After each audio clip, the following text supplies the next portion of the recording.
I was born in New Jersey. I was born in a hospital in Winterboro, New Jersey. And that's the name of the city you were born in? Yeah, that's what. Yeah, I was born in the hospital out there. And do you still reside in that city today? No, Where are you located these days? I'm still in Jersey, like somewhere around, but yeah, I ain't in Winterboro. Okay. What age were you when you moved from that city?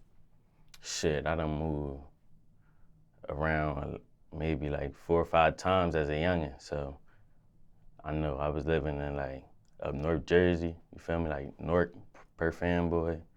Moved back down South Jersey, but then I moved to Philly. I moved to Philly like in 3rd grade, and I was in Philly like my whole, like until I'm like 19. Okay. Yeah. And what were the reasons for the different moves over time? I guess it was just more like my, you know what I'm saying, my parents getting these situations together. I had like young parents, so that just come with like bumps in the road, trying to get right as a family. You were born to teenage parents? 18, both of them. Now, what was that like for you? Because most of your life you were raised in Philly. Yeah, And was it a certain part of Philly? yeah. Well, I lived in 2 parts of Philly. First, I lived in like down Kensington, Tioga, all that area, and then I moved down South Philly. And I spent the majority of South Philly. And today you're back in Jersey. Yeah, I'm in Jersey. Do you still have family in Philly? Yeah, I got a little bit of family in Philly still. How often do you go back? I be out there all the time because Okay. it's not too far. You feel me? It's like, see Trenton like a 30, 40-minute drive. So I'm saying that's the city I'm coming out of, Trenton. Now, being raised in Philly for most of your life, what was that like for you? Can you paint that picture for us? Shit, it was like, you feel me? Any other inner city kid, like, it's like, you see a lot of shit growing up. Feel me? You jump into a lot of things. Like, I mean, people go different routes, but it's kind of like any other big city. Like, that shit, like, it's like poverty, you feel me? That's what it's like. Was your family ever able to, and in the American society, when it comes to finances, people are placed in classes. There's poor, there's lower middle class, there's upper middle class, there's rich. Right. Was your family ever able to move up financially while you were growing up from poverty? Yeah, my mom. See, because my mom had met her husband or whatever, I guess, you feel me? And Stepfather? yeah, something like it, feel me? He definitely cool. I got a relationship with him. He cool. But yeah, they moved to like Marlton. Like, as I was older, like, I'm still in high school. And they moved like when I was in 12th grade to Marlton. I was just living in Philly by myself. I see. So poverty up until that point? Yeah, because it was like, well, I wouldn't even say to that point because it was right back. Like, when my mom, she moved to like Dallas from Marlton. She moved to Dallas and I wasn't with it. So I'm like, you feel me? I had that spot in Philly, but I just moved back with my pop. I moved with my pop in Trenton. And then that's where I've been ever since. Like, been in Trenton since like 2012. What age were you, or what grade perhaps, when your parents split? Shit, probably like 5, 6, one of them. So, that's why I was part of the moving process too. And you end up living with your mom at first. Yeah, Mom Dukes, word up. Throughout that whole time, your father was still in your life? Yeah, for sure. You feel me? Like, he was a little distant because he was from Trenton, but he was like there. It got to a point where like he's like, I'm playing baseball, he picking me up every day, driving like down the highway in like a little work truck, picking me up for baseball, bringing me out Trenton every day. That's like half hour. So he was there. They just wasn't together. Now, looking back at your life, hindsight 2020, how do you think that separation of your parents affected you and the way things turned out? I don't really know. Like, it's something like you just live with. Like, I wanted them together. I think any kid would like want their parents to be together, you feel me? But, I guess like just as life goes on, you learn like what life is and you gotta deal with the hand you dealt with. You feel me? You gotta play it how it's played, and that's just how I looked at it. Like I wanted them together, but they didn't work out. As long as I had like a relationship, you feel me? It was solid. So Did your parents, your biological parents, did they still have a good relationship after the split with each other? it probably was like on and off. Okay. Like they've been cool. It got to a point where like they got cool. It ain't like no like jolly thing. Like hey, you feel me? It's a mutual respect now. I guess you know people get old and mature. I guess realize stuff. People move on, and it is what it is. Let's say somebody's watching this, and circumstances could be different for everybody, but let's say somebody is going through and dealing with the separation of their parents. Is there anything you would tell somebody going through those motions today, watching this interview, hearing your story? Shit, it's out of your control. I can't really tell, you feel me? Like, I can't really, that's just how I would tell them the same thing. Like, I mean, it is what it is. You gotta, I'm saying, you gotta deal with it because you can't control that. So by you trying to control something you can't control, you're just gonna stress yourself out. Like, you can't really do nothing with that. Now, what age were you when your stepfather came into the picture, or what grade perhaps? Shit, he was like, I guess him and my mom started dating, let's just say, probably when I was like a freshman in high school. Okay. Feel me?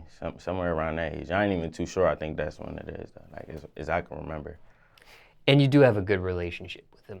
Yeah, he cool. Like, he just congratulated me on, like, some of the stuff I've been doing, like, musically wise. Like, he cool. He heard me on the radio yesterday. He just gave me a shout out. Like, he liked what I'm doing. He appreciate it. I mean, you feel me? He see what I got going on. He was saluting it. Now, I do interviews with people that have step-parents that come into their life, and sometimes it's not a good relationship. It's a toxic relationship between a step-parent and a child. Why was yours so good when I interview others and theirs are not so good? I think it's because, like, he a good dude. You feel me? He, like, I'm saying he a cool dude. Like, I think some motherfuckers be in a position where they mom just dating anybody. You feel me? And they know like a nigga ain't treating their mom right or some shit like that. But like he was a cool boy. He had respect, and I'm saying it was always respect. You feel me? So first and foremost, you know, I'm looking out for Mom Dukes. Like it's a go. Now, let's say somebody's watching this and they're dealing with a step-parent in their life. Mm-hmm. Anything you would, and again, circumstances could be different for everybody, but Yeah. anything you would say to somebody watching this that has to deal with a step-parent? Shit. I mean, it depends on your relationship, you feel me? If that nigga out of line, you know what I'm saying? Like, he in the way or you feel some type of way about it, you gotta discuss that with your parent. You feel me? Discuss that with your mom. I can't really say too much because I ain't had to go through that. You feel me? It was like more so like I said, it was a respect thing, and it was like, I ain't had no issues because he never like stepped out of line on his spot. You feel me? He ain't never, like, you feel me? He ain't tried to like sun me or nothing like that. You feel me? So it was like I said, it was always respect. So I ain't had to deal with it. But I would just say talk to your parents if anything. Like if you got an issue with your parents dating, you know what I'm saying, talk to them. You can't really control that at the end of the day though. So I'm saying I don't really know what that would be my advice. You feel me? Like I can't really. Now, growing up in poverty, Mm-hmm.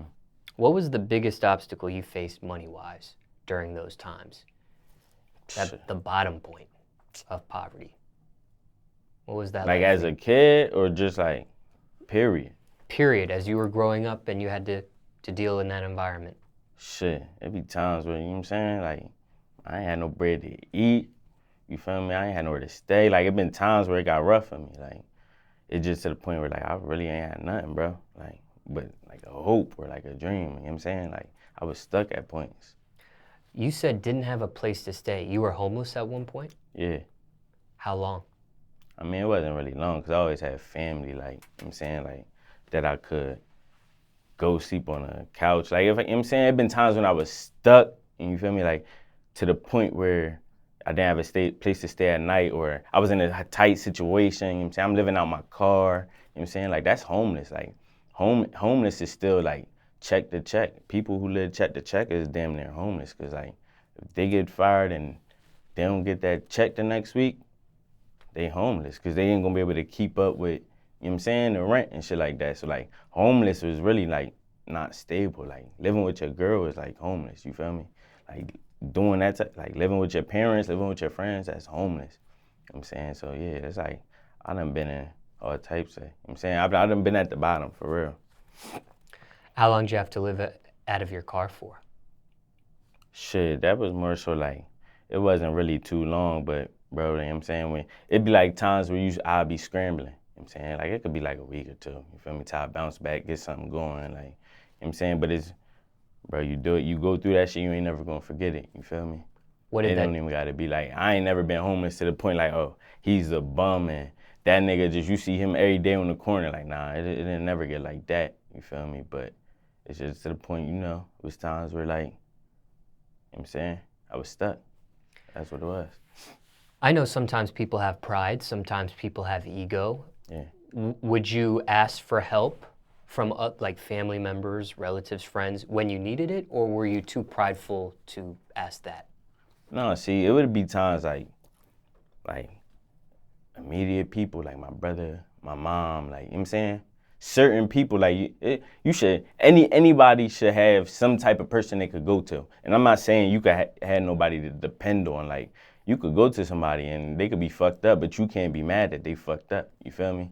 But it's to the point, like, yeah, I done had times where, like, yeah, like, I ain't had nothing, like, yo, let me get $100 from my bro. Or, you know what I'm saying? It'd be vice versa, though. It'd be times where I done been up, man. You know what I'm saying? Like, it been situations where I'm looking out for motherfuckers who stuck. Like, that's just part of the cycle. Like, bro, when you in poverty, that shit is, like, it's real, you feel me? Niggas just say they getting money all day, they lying, bro.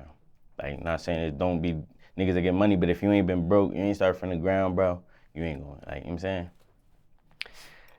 Would you ever suffer from, and this is that times you were homeless, would you ever suffer from depression during these times? Would you ever have suicidal thoughts, perhaps, during these times? Nah, not really. It never really got that far. You feel me? It'd be like, I'll be mad as shit. Like, fuck, like, I done got to times where it's like, I done made some, like, it get to where it's though, like, you trying to do something desperately to get some money. Like, you know what I'm saying? I don't really want to talk hell, but it'd be like, yeah, it'd be times where, like, desperation kicks in. You'd be like, damn, like, I can't keep being like this, you feel me? But it don't never get to the point where I'm thinking like suicidal about it, like the financial wise, like nah. Cause I just know like motherfucker could come up at any minute, bro. Anytime nigga could come up. So it's like, it's a mental thing, you feel me? It's about being stable, like having a strong head on your shoulders. That's all it be. Never a point where you were thinking about just crashing out during those times? Crashing out as far as what? Like crashing out and doing something super drastic, like robbing a bank or... Oh, I mean, yeah, of course. Like, I mean, I ain't... Nah, I done got to some points where, you know what I'm saying, like, I had to do a couple things, like, you know what I'm saying, to get by. I ain't gonna say, you feel me? I ain't gonna say what, but it's just been some things that, you feel me? Things that, I know you're not stating, but things that you regret looking back? To a point, well, to a point, you feel me? I kind of regret it, but it was more so like some of the things is like I had to do them. You feel me? So I don't regret it all the way. I just wish it could have been different. What did this whole experience of those times when you were homeless, and you said it wasn't very long, but those times that it did happen, what did you learn from it? What did that teach you? To be more wiser and try not to get myself in them positions. Let's say somebody's watching this and they're about to be homeless themselves. And again, circumstances could be different for everybody, but anything you would say to somebody watching this and maybe about to be homeless? Maybe about to be homeless, like they live in check to check type shit. I don't know, but let's just say they're about to be homeless. Shit, if you about to be homeless, you need to get a plan. If you don't want to stay homeless, you feel me? I don't know what to tell you that's going to just make your situation so much better so fast, but at least have a plan. You feel me? Find out something you good at.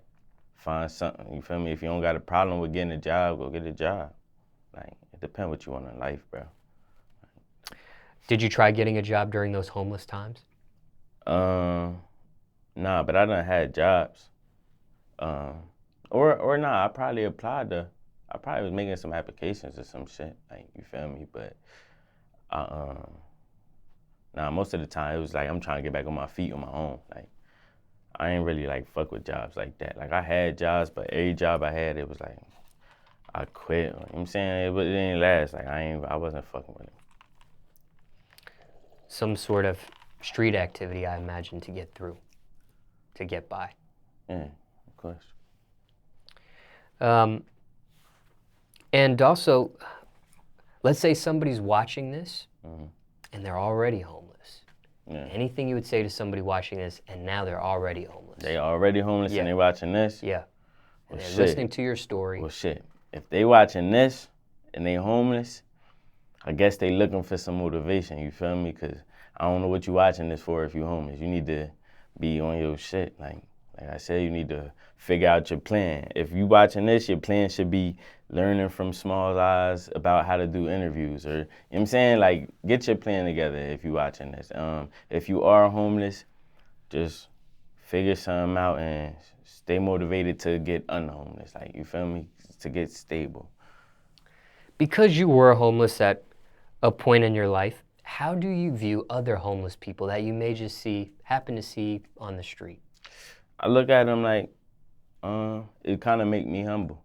You feel me? It kind of humbles me because it's like, you know, as a kid, you might have ran past a homeless person or a crackhead or however you want to, you know what I'm saying, look at them type of, or feel me, the people that be sleeping on like corners and really like that homeless, it kind of like just humbles you as a person because it's like, you don't know what they did to get there. You could tell yourself you're never going to be like that or, you know what I'm saying, whatever the case is, but, sorry, but you don't know who they were or what, you know what I'm saying, what they had planned or what they had going on before that. So it just humbles me as a person and be like, let me stay on my toes.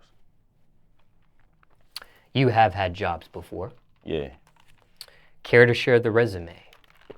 Yeah, I did like security. I did a warehouse job. I worked at like Dick's Sporting Goods, like, feel me, little retail shits. But all of them was like season, like I said, all of them was seasonal or like it just ain't work out. Like, I never had a job with like over 2 months or nothing like that. Feel me?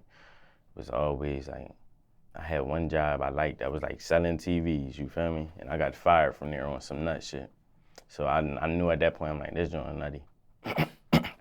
There's some nut shit. Like a motherfucker had me on some shit, bro. You feel me? Because I'm trying to be like, all right, keep a nice little job. I'm in there going in talking to customers. So now I'm like convincing motherfuckers to buy TVs and all this shit. I'm trapping in the store, you feel me? And motherfucker manager from a whole nother store is working at my store. And she tell me to vacuum. And I'm like, that's not what I do in here. You feel me? Like, that ain't my position to be vacuuming. And she wrote me up for insubordination or some shit. They fired me. So I'm like, this job shit nutty. I ain't off it. Because the motherfucker got the option to fire you on the spot. They don't give a fuck about your bills. They don't give a fuck about what you got going on. They just, you know what I'm saying, they could cut it short. And I ain't with that shit. No warning. This is just... No warning. She like, you ain't vacuum. You know what I'm saying? She brought me back in the back with the other manager. The motherfucker was mad because I was his best seller. You feel me? I was in there, you know what I'm saying, getting them shits out, but she had like, you feel me, authority in there too to fire me, so, you know what I'm saying, it is what it is. Do you think this was a racial situation? It could have been, for real. It could have been, but because, yeah, it could have been, because I had a situation where I seen her, like, you know, as a salesperson, you try to cut deals for your customers, you feel me? So you want your customers, like, if your customer's on a budget and you want them to get a sale, you feel me? You try to cut the discount on them. I asked her for the discount on this big-ass 80-inch TV, bro. You feel me? She wasn't with it. Motherfucker, white boy Jim, you know what I'm saying, came and asked her for a discount on the smaller TV. On the same TV. She gave it to him. So at that point, I'm like, yo, like, what the fuck? I just asked you, you know what I'm saying? But like I said, I don't really want to talk about that too much. Fuck that job. Fuck that job, you know what I'm saying? Fuck her. It is what it is. Now, did you say it was like trapping or you were literally trapping at that job? Shit, we was trapping in there. Like, them TVs was the product. We was trapping them TVs. I'm saying? I ain't indicting myself on here. Now, these other jobs that you had, what was your actual role with them? Like you said, other jobs besides that one? Yeah, like you said, a warehouse job, but you didn't say what the role was. Oh, and yeah, you said yeah. Dick's, but you didn't say what the role was. All right, the warehouse job, see, they had me, I was like at this temp joint, like the temp service, they send you all these warehouse jobs and shit. Ah, okay. So it'd be like, I'm unloading the big ass boxes off the trucks, you feel me? We like 12-hour shifts. I'm like, no, this joint too hot, these boxes. Motherfuckers want to work so fast. And you know me, I'm kind of like lazy when it comes to that shit. So I already be there, like, I don't even want to do this shit. So it shows in my work ethic, you feel me? You got everybody else there that's like, they be like more like foreigners and shit, you feel me? So they move, not nothing against foreigners, but they moving fast and shit, you feel me? I'm looking like a fucking, you know what I'm saying, the bad one out the group. And so, you know what I'm saying, I be getting fired out them shits. I worked security. That was an easy job. You know what I'm saying, I was just sitting at the desk, making sure I wasn't even making sure motherfuckers was not stealing, you feel me? I just had to look like that shit anyway. I ain't give a fuck about that shit. But it was like for Amazon. Feel me? I was just at a desk all day. I got fired there for checking NFL scores because I was paying my ticket. You know what I'm saying, you pay the parlay tickets. Trying to hit the ticket, check my scores. They fired me and shit. So that was another sign, like, bro, this job shit nutty. You feel me? Like, I'm getting fired for bullshit. Even though I used to be bullshitting in them jobs too, though. But feel me? I look at it like they fired me for bullshit. Fuck that shit. Well, if you had a company and you had an employee like you at the company, and this was your own personal company, I would have kept me. You would have kept you. I would have kept me because, or I'm speaking specifically on why they fired me for NFL stores. Nobody was coming through the gates at the time. You feel me? It was super dead. It wasn't a time where we had to be on the job like checking people. So I feel like that was nutty for them to fire me for that. You feel me? And what'd you do at Dick's?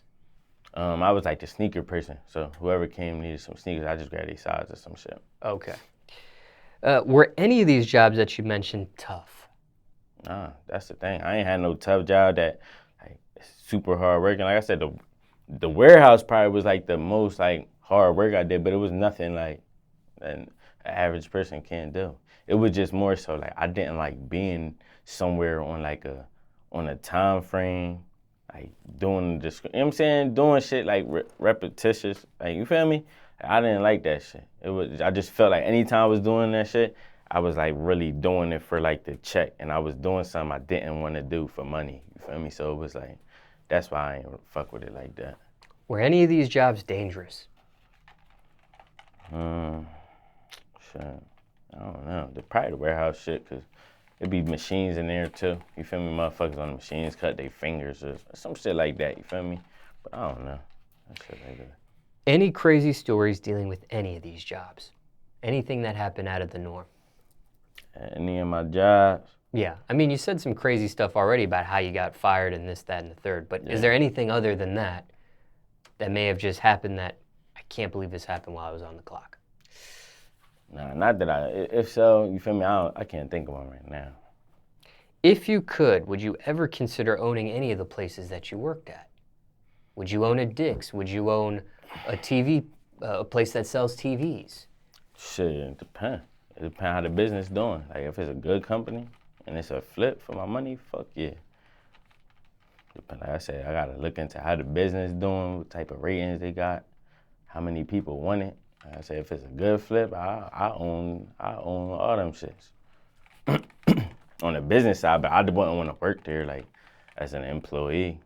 That would never be an option. Growing up in poverty, I imagine that you seeked making money, earning money early in life.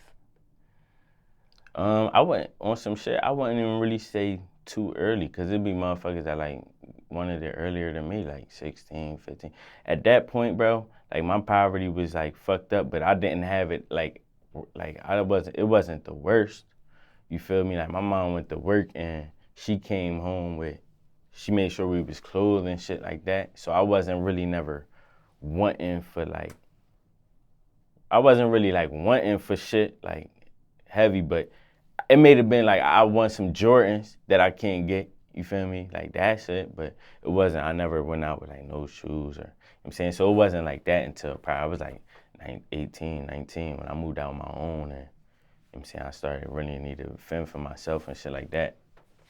Like before that, it was just like, if I wanted a couple dollars, I'll get a couple dollars, but I was in sports and shit like that, like, you feel me? I know there was a time when you got involved in street activity, and there's also a time where you had these jobs. When it came to earning money, which came first? The streets or the job route? Well, shit, it been like, it's been times where like, I was getting money at my job, you feel me? I had like them little, you feel me? I ain't really gonna say too much. I was getting money at my job, so I don't really wanna say what came first, cause I was on time for both. I see. When it came to the street stuff, was it a family member or a friend that put you onto that side of things? Yeah. Which one, family or friend?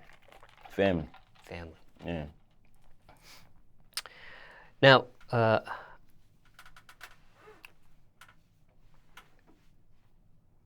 when it came to the street stuff, and I know you're tight-lipped about it, but was it petty stuff, or did you get deep into it? Shit, you feel me? It done been some deep shit, you feel me? I don't really want to say too much, you feel me? But it's been, you feel me? Been some deep shit going on. Now, I know when it comes to street stuff, looking back and dealing with that path, there's things that can happen. It has its own set of issues. There's a certain level of stress that can arise. There's the looking over your shoulder feeling, violence, incarceration perhaps, worst case, death. Yeah. Did you face any of these obstacles when it came to that path? Well, like any of the things you name, stress, like jail, anything.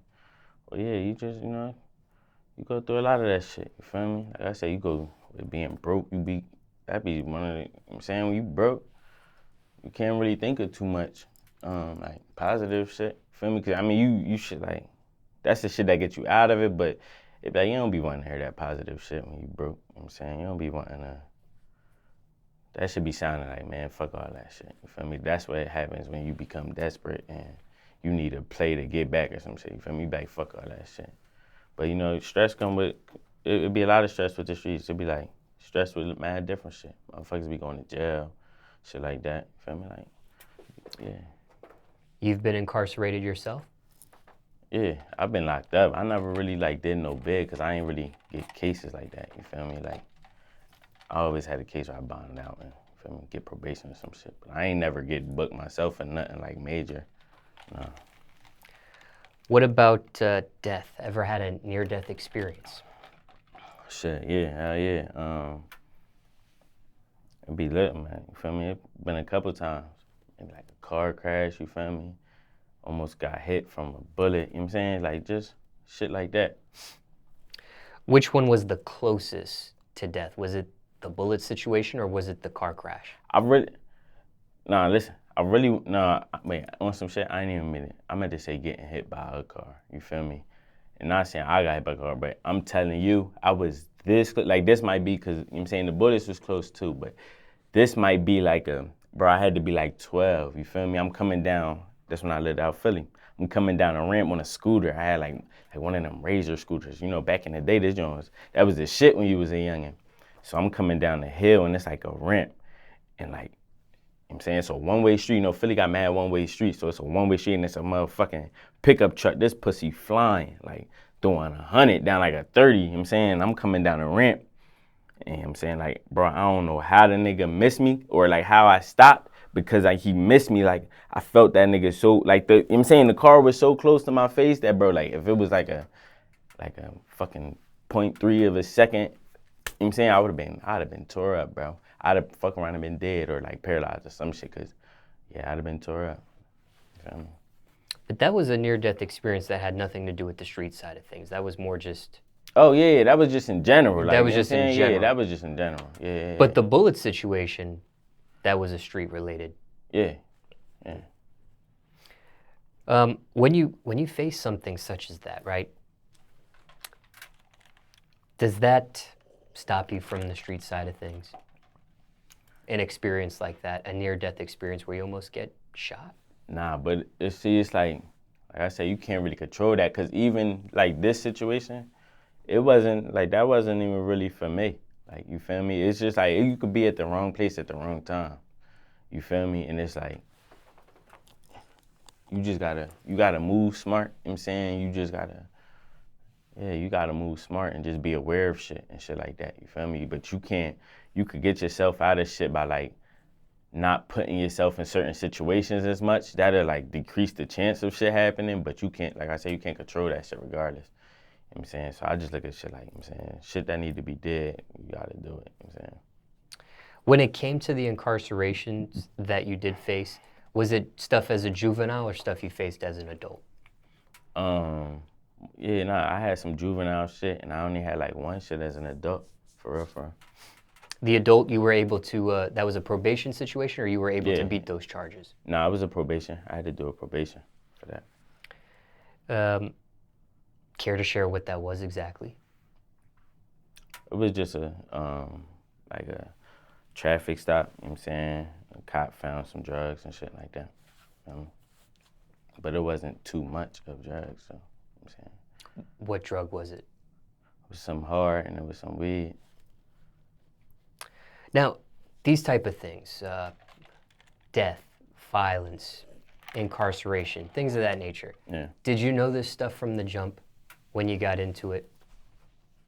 Well, yeah, you know what I'm saying? That's like, you learn that shit like a kid, you feel me? Like, they even tell you that shit like in school. You coming up, they got the little programs with the bear on it, saying stop the violence, kids don't do this, you're gonna go that way. You feel me? When you jumping that shit, it's like, niggas be knowing what's going on.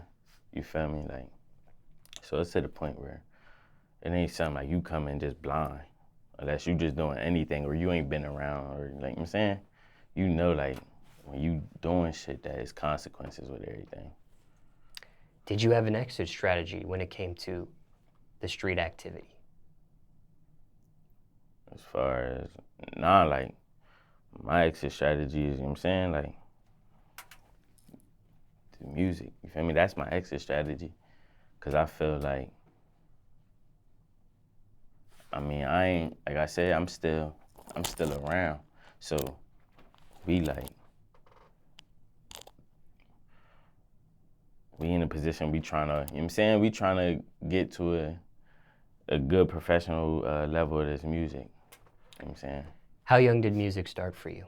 I had to be, I want to say I wrote my first rap at like 6 or 7, you feel me? Because my pop used to rap. My pop and my mom used to rap, but they was like playing around, you feel me? But I just remember them like being young, and I used to go to the studio, and I used to hear him rap. So my pop, he was tough to me, you feel me? And I guess, you feel me, his boy said he was nice, but, so I remember writing my first song at like 6, or my first rap, I should say, you feel me, at like 6 years old.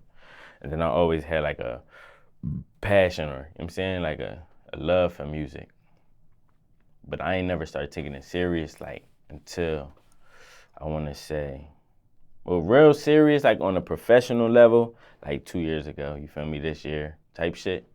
Or yeah, working on tapes and shit like 2 years ago, you feel me? That's when like I started taking the shit serious and shit like that. But anything under that, I used to just write and know I could write. Like, I used to be scared to rap in front of people. Like, I used to be in high school and shit, and I knew I could rap, but people like, yo, rap, and I don't want to rap. Like, I was too shy for it, you know what I'm saying? Like, I knew I was nice, but it was just like, I guess it was a confidence thing, you feel me? I didn't know if I wanted to I wasn't to the point where I didn't give a fuck if people liked it or not, you feel me? Now I'm at the point where I kind of know you're gonna like it, but I don't care if you like it or not, you feel me? I'm gonna appreciate the people that do like it, and the people who don't like it, you have your options not to like it, so you know what I'm saying? It's all right with me. But yeah, like, I used to be scared rapping when I was in high school and shit. I was just talking to somebody about that the other day, because now they see me now, they're like, oh, you doing some big shit. I'm like, yeah, that should be funny. She's like, yeah, you remember you was scared to rap. How do you go from being shy to being the opposite of that? What's the turning point? You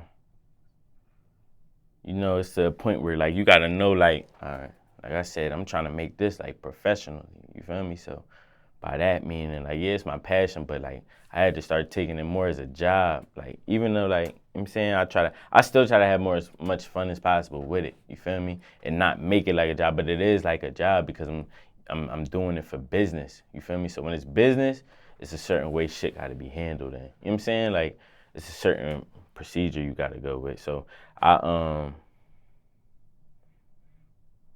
damn, bro, I'm sorry. Like, you I was ask wondering how you went from being shy shot. to Oh, being okay. confident So yeah, so and like flipping it. by me saying I want to take it serious, you feel me? I had to know like the first rule is you can't give a fuck. Cause if you shy, like, or it's like the saying like you miss 100% of the shots that you don't take, right?